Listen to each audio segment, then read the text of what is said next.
नमस्कार। शुरुआत करते हैं बड़ी खबर के साथ। सीएम तीरथ सिंह रावत ने आज प्रधानमंत्री मोदी से उनके आवास पर जाकर मुलाकात की।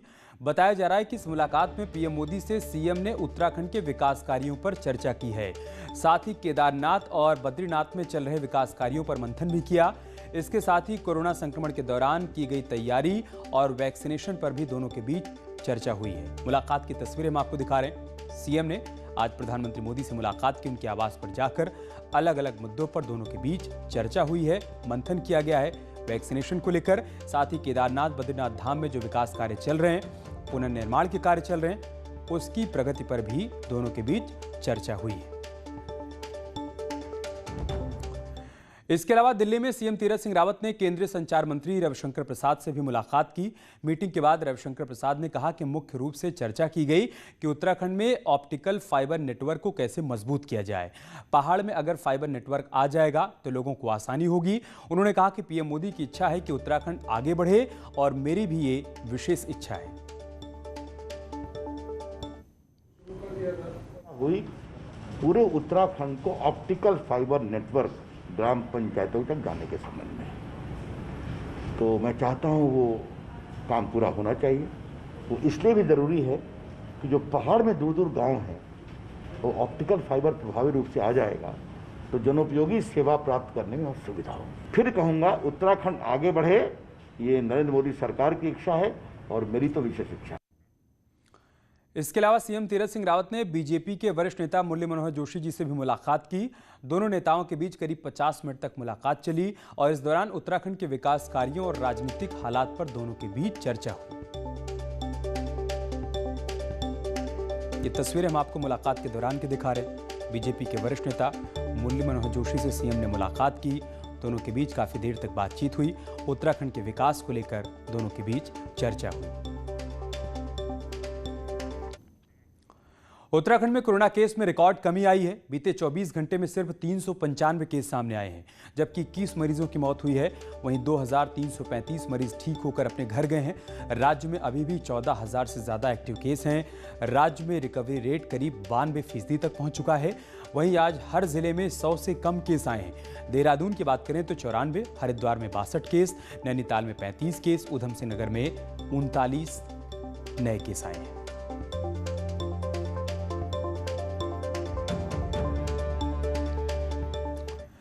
बीजेपी सांसद अनिल बलूनी ने आज फिर से उत्तराखंड को कोविड राहत सामग्री भेजी है। सांसद अनिल बलूनी ने आध्यात्मिक गुरु श्री एमके सहयोग से 14,000 ऑक्सीमीटर, कुछ ऑक्सीजन कॉन्सेंट्रेटर और मिनी ऑक्सीजन जनरेशन प्लांट भेजा है। ये सभी उत्तराखंड सरकार को दिए जाएंगे, फिर राज्य के सभी जिलों में इसको भेजा जाएगा। अनिल बलूनी ने कहा कि जनप्रतिनिधि होने के नाते जनता के लिए जितना हो जाए उतना काम करने की कोशिश की जा रही है।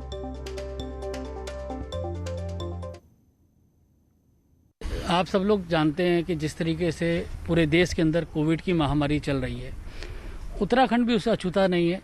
और हम सब लोग, क्योंकि उत्तराखंड से सांसद होने के नाते मैं लगातार प्रयास कर रहा हूं कि उत्तराखंड के लोगों को इस कोविड की महामारी में कुछ हमारी तरफ से जो योगदान हो सके, वहाँ के हेल्थ सिस्टम को सपोर्ट करने के लिए, उसके लिए लगातार शुरू से प्रयास किए जा रहे हैं। चाहे ऑक्सीजन सिलेंडर हो, चाहे कंसंट्रेटर हो, चाहे मेरी सांसद निधि हो, या अपने जो इष्ट मित्र हैं उनके सहयोग से कुछ ना कुछ सहयोग उत्तराखंड में इस कोविड के टाइम पे करने का हम लोगों का विचार है। आज बहुत बड़ी मात्रा में ऑक्सीमीटर, लगभग 14,000 से अधिक ऑक्सीमीटर, ऑक्सीजन कंसंट्रेटर और 3 ऑक्सीजन जनरेशन प्लांट हम लोग ये अभी उत्तराखंड के लिए भेज रहे हैं। आज का जो सामान है ये एक बहुत बड़े आध्यात्मिक गुरु श्री एम हैं, उनके सहयोग से ये विदेश से सामान जो आया है ये उनके सहयोग से आया है। मैं उनका भी आभारी हूँ बहुत बहुत कि उन्होंने इस मुसीबत के समय में उत्तराखंड की मदद की है। और ये सारा सामान उत्तराखंड राज्य सरकार को जा रहा है, वहाँ से अलग अलग जगह डिस्ट्रीब्यूट होगा। बीजेपी के राज्यसभा सांसद अनिल बलूनी ने ट्वीट कर केंद्र सरकार की सराहना की और लिखा कि प्रधानमंत्री नरेंद्र मोदी ने आज गरीब कल्याण अन्न योजना को इस वर्ष भी दीपावली तक बढ़ाने का निर्णय लिया है। यानी इस साल भी अप्रैल से लेकर नवंबर तक देश के लगभग 80 करोड़ लोगों को मुफ्त अनाज मिलेगा। मोदी सरकार हर कदम पर देश के लोगों के साथ खड़ी है।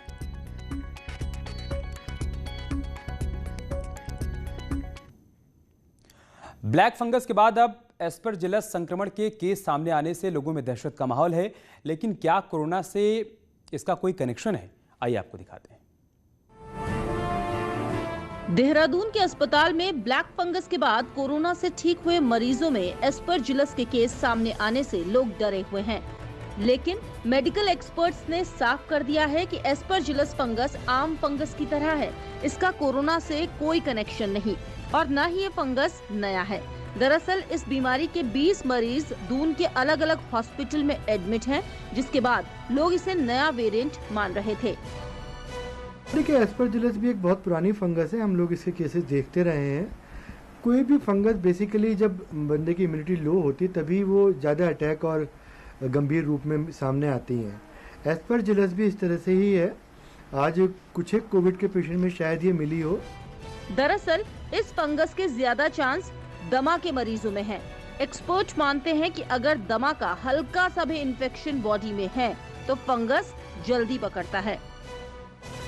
ये जो टीबी की पुरानी दाग या अंदर कैविटीज बच जाती हैं, उनके अंदर एक बॉल टाइप की बना सकती है या फिर ये इन्वेसिव फॉर्म में आ सकती है। तो इस तरह इसकी 3-4 फॉर्म्स होती हैं। तो कोई भी जब अस्थमा का मरीज हमारे पास सीरियस मरीज आता है तो हम लोग इस बीमारी को जरूर ध्यान रखते हैं। फंगस के तकरीबन 64 से ज्यादा वेरिएंट बताए जाते हैं। ऐसे में हर फंगस को कोरोना वायरस से जोड़ना डॉक्टर बिल्कुल सही नहीं मान रहे। इसलिए उनका साफ कहना है, आप भी डरने के बजाय अपने खान पान पर सही ध्यान दें। न्यूज़ 18 के लिए देहरादून से भारती सकलानी की रिपोर्ट। उत्तराखंड में कोरोना का वार थोड़ा कम क्या हुआ, रोजगार पर रार शुरू हो गई है। रोजगार पर सरकार फिलहाल कोरोना को कोस रही है और कांग्रेस इसी को चुनावी मुद्दा बनाने की तैयारी कर रही है। पहले उपनल कर्मचारी हड़ताल पर रहे और अब मनरेगा और एनएचएम के संविदा कर्मचारी अपनी मांगों को लेकर धरना दे रहे हैं। सोमवार को इन्हीं कर्मचारियों के समर्थन में पूर्व सीएम हरीश रावत ने दिल्ली में 1 घंटे का मौन उपवास किया और कहा कि बेरोजगारी 2022 का सबसे बड़ा मुद्दा होगा। बेरोजगार नौजवान हैं, उनके लिए भी रास्ता बन सके। मैंने ये मौन उपवास एक सांकेतिक चेतावनी है राज्य सरकार को कि ये आपने हल नहीं किया तो हम चुनाव में इन बातों को मुद्दा बनाएंगे।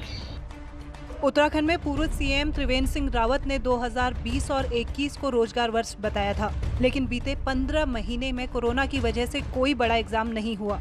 खाली पद न भर पाने का ठीकरा सरकार ने कोरोना पर फोड़ दिया, तो विपक्ष रोजगार के साथ स्वरोजगार पर भी सवाल पूछ रहा है।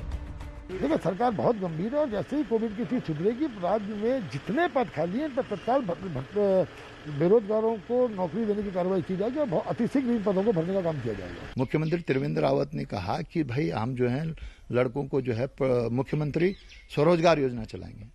जरा बता दे सरकार कि कितने लोगों को स्वरोजगार योजना से लाभ मिला। उत्तराखंड में साल 2016 के बाद अब तक पीएसी की एक भी परीक्षा नहीं हुई। रोजगार वर्ष में कुछ खास नहीं हो सका। ऐसे में अगले 6 महीने में सरकार रोजगार के नाम पर क्या कर पाएगी, कह पाना मुश्किल है। न्यूज़ 18 के लिए देहरादून से दिवांकर भट्ट की रिपोर्ट। राज्य में वात्सल्य योजना लागू करने में हो रही देरी पर मंत्री रेखा आर्या ने नाराजगी जताई है। उन्होंने चीफ सेक्रेटरी को पत्र लिखकर नाराजगी जाहिर की है। उन्होंने कहा कि योजना में देरी से अनाथ बच्चों पर इसका असर पड़ रहा है और जल्द कार्रवाई इस पूरे मामले में की जाए।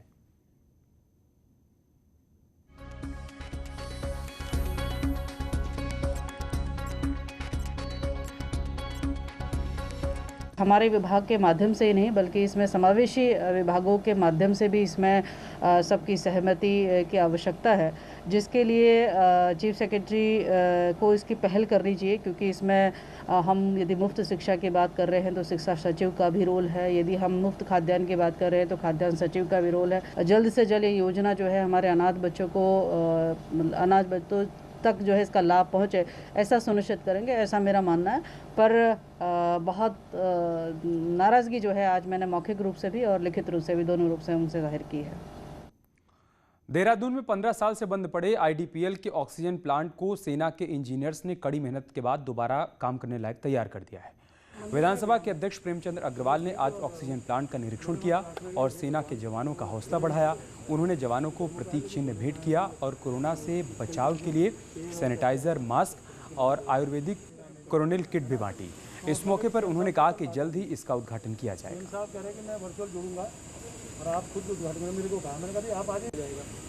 जिन लोगों ने असंभव काम को संभव करके दिखाया, ऐसे लोगों को सैल्यूट करने के लिए आया हूँ, इनका धन्यवाद करने के लिए आया हूँ, इनका अभिनंदन करने के लिए आया हूँ।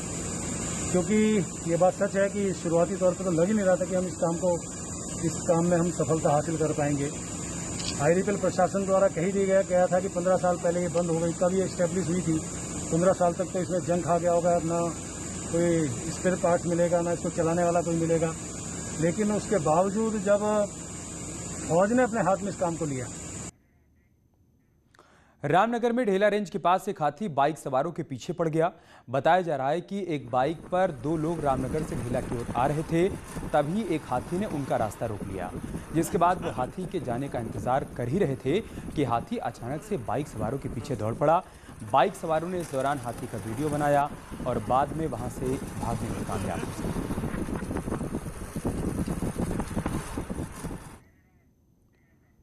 रुक रहे एक छोटे से ब्रेक के लिए, जल्द लौटेंगे कुछ और खबरों के साथ।